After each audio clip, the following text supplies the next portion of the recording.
Hey, my name is Shanshan. I do art on shanshan.co and specials on eBay. Today we're going to review Dark Waters.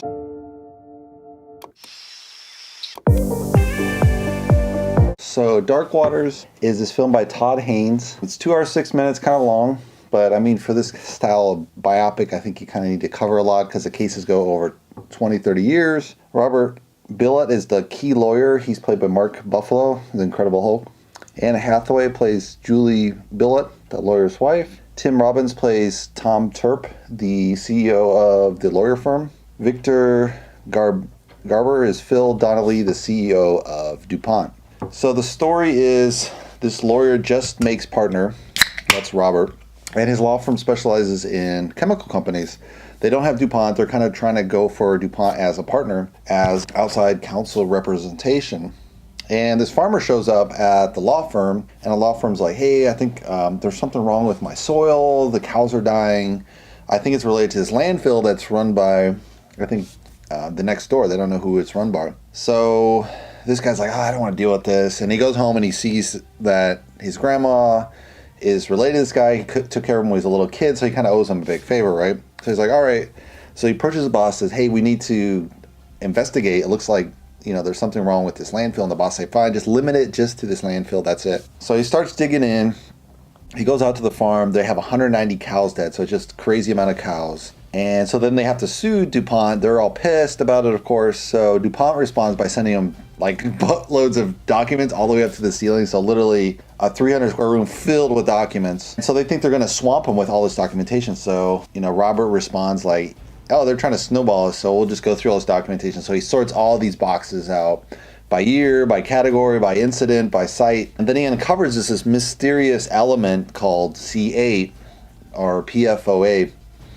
And he can't find the definition of PFOA, so he goes to the CEO. The CEO is like, oh, you're barking up a tree. I don't know what you're talking about. You're making this out of nothing. Do you want to ruin your career over this? And he's like, this is interesting. So he finally contacts a chemist, and a chemist explains to him on paper, like it's, 8 C's, 8 carbon, and then attached with a fluoride. And so if you connect 6, that's basically a diamond. So this stuff is really rock hard structure-wise, and it has this fluoride, so it naturally attracts other elements. So if it gets in your body, it kind of strips down the body from the inside out from different elements and causes, your body can't break it down with the acids in your stomach or the acids in your intestines, so it just stays in your body permanently. The farmer has like all these cow elements and stuff, so it's like he has some pretty solid proof that something's wrong with his cows. And so he goes to the documentation, finds this mysterious element. They go to DuPont. DuPont has moved the chemicals. This is the second time they moved it. The plot where they had it was the farmer's brother who died of cancer and also worked at the DuPont plant. So then he's thinking, it's not only just this site, it's something with the DuPont plant, something they're making. And it turns out it's related to Teflon, which is this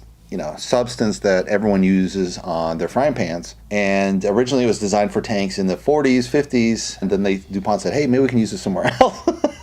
And so they decided to use it in the consumer edition. And as he goes through all these documents, he's starting to find out, like, they didn't even test. 3M also kind of knew about this chemical and did some tests on rats and said, oh, this is cancerous, we can't really use it for humans. But DuPont figured, oh, it's bad for humans, but we're going to test it out anyway. So this kind of builds the case, and it goes from there. And there's several cases that builds up from there. So this is a very long, drawn-out story because it's over 30 years, so it's quite a lot to cover. Normally, you kind of want to do like one court case, like that movie with Tom Cruise and Jack Nicholson. It's a much more simpler case. It's one court case, and it kind of, you have this nice build and tension and resolution. And this is just this long-winded court case. It starts with the one farmer. It goes to the townspeople. They test the townspeople. It takes 7 years. And then they're suing them one by one later. So it's just this crazy mad mess of cases. So it's really difficult to kind of condense that to 2 years. I think they did a pretty good job by one of the devices they use is every court case, because they go to several court cases. So every court case they begin like, oh, let me present you to my case, and kind of the fluff part, and the lawyer just cuts through it. The judge just cuts through it and says, no, just give me the straight facts. And so this is a great way. It doesn't really happen that way probably, but it kind of cuts the case really fast so they can just condense each case pretty quickly. Another really cool thing is kind of the sets. You have the early computers of the late 70s going to the 80s into the 90s, and you kind of see like Windows 3.1, and then you see Windows 2000, and you see like these old style computers and the newer keyboards, but early 90s kind of tech. So that's kind of interesting as far as you see the dating of the tech, because I actually worked through all that tech from school all the way through my corporate life, so it's really interesting to see that. At the same time, you know, he's working on this case, it's just dragging out, and his boss is like, hey man, you gotta take some pay cuts because you're not walking any other case, you're just working on this solo case. So he keeps getting reduced in pay even though he's, you know, working on the case of the century basically.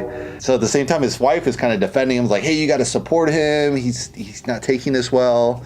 And there's tension at home because the wife was a lawyer and gave it up to be a stay-at-home mom, and then got roped into this case with his husband, and now it's like, you know, the career's on the line. Maybe they might not have a pot to piss in, so to say, if the case falls through, and they've been working on this case for a decade or two, so it's just this crazy element there. He never sees his kids because he's working on the weekends, and then he just kind of wraps up the case, and then DuPont kind of reneges on their agreement at the final, and then he has to individually sue DuPont, so it has this long-winded legal case. They also have the tension in the office because at first they're kind of like, what are you doing? And then they get behind them because they're like, oh, this is crazy. And then they're like, oh, we gotta let this case go. So they're back and forth between the do the right thing, we're never going to win against DuPont, and why are we wasting our resources? So there's this tension between the office and the lawyer, the wife and the lawyer, the wife and the lawyer's boss, the other lawyers in the firm, like taking on this one lawyer, like, what the hell are you doing? We could just be making money. You're kind of tarnishing the reputation of the whole firm. So it's a lot, really, and it boils down to this kid having this nervous tick in his hand, eventually has kind of a semi-stroke. And so you're like, dude, is this guy going to live through this or what? So it has pretty interesting tension. At some point, he thinks, you know, DuPont starts, you know, it looks like DuPont is like burning down people's houses. He doesn't know if he has a hit on his car. They're going to bomb his car. So there has a lot of tension there with DuPont. Obviously, DuPont has a lot of money. This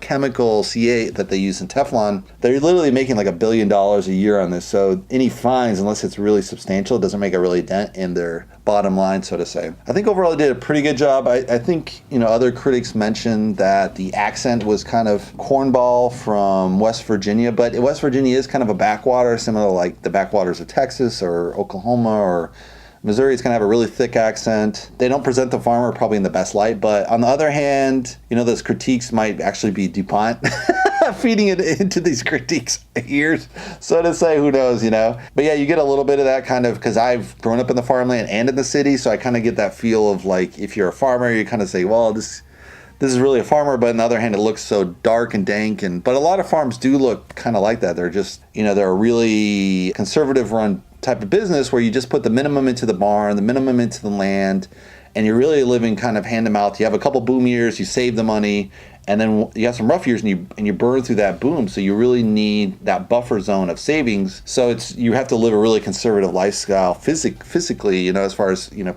pinching pennies, living the minimum, save your money, invest when you have to kind of lifestyle. So has that really nice contrast with, you know, this lawyer kind of working his way up to the ladder, and then there's all the office politics, all these intellectuals with, you know, obviously law degrees, JDs. So it has kind of a nice story. I think they did a pretty good job. I'd recommend it. Hopefully you guys recommend me. Give me a thumbs up below.